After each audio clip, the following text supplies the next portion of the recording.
Hello అండి, ఏం చేస్తున్నారు? ఈరోజు తొలిసమ్మ పండగ కాబట్టి అమ్మవారికి నైవేద్యంగా పరమాన్నం చేస్తున్నా. అది ఎలా అంటే డిఫరెంట్గా పెసరపప్పు, బియ్యము ఒక గంట ముందు నానబెట్టి ఇలా పరమాన్నం చేసుకోవాలి.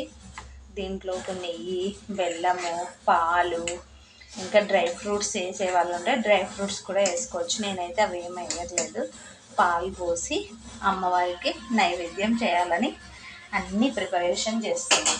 తులసమ్మని రెడీ చేసుకోవాలి, ఇంకా అక్కడ తులసమ్మని తెచ్చి ముగ్గేయాలి. చూసేద్దాం అవి కూడా. ఫస్ట్ తులసమ్మని ఇలా రెడీ చేసుకున్నాను. ముగ్గులు వేసుకున్నాను, కింద పసుపుతోని నేలపైన అలుక్కున్నాను. తర్వాత దీపాలు పెట్టుకున్నాను. తర్వాత నైవేద్యం టెంకాయ, అగరబత్తులు, పళ్ళు, పూలు, అమ్మవారికి సార, గాజులు, నగ, కుంకుమ, పసుపు నాకు తోచినంత వరకు నేను చేస్తున్నాను.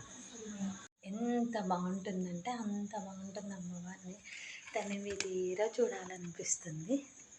ఎలా ఉంది? పూలు నేను ఎక్కువ పెట్టద్దని పెట్టలేదు, నిండుగా అయిపోతుంది. ఇలా ఒకటి రెండు పెడితేనే చాలా బాగుంటుంది. నాకు తోచినంతలో నేను చేసుకున్నాను. ఇంకా వాయనాలు ఇస్తుంటిమి, ఇంకా ఈసారి కుదరలేదు. నెక్స్ట్ టైం నుంచి మంచిగా చేసుకుంటానమ్మా.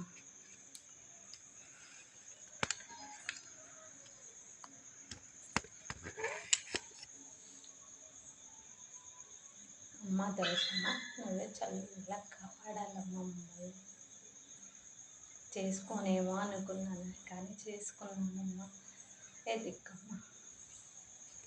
ఇప్పుడే తులసమ్మ పూజకి అన్నీ స్టార్ట్ చేసుకున్నాను. ఇంకా స్టార్ట్ చేద్దామా? చూపిస్తాను రండి మీకు కూడా.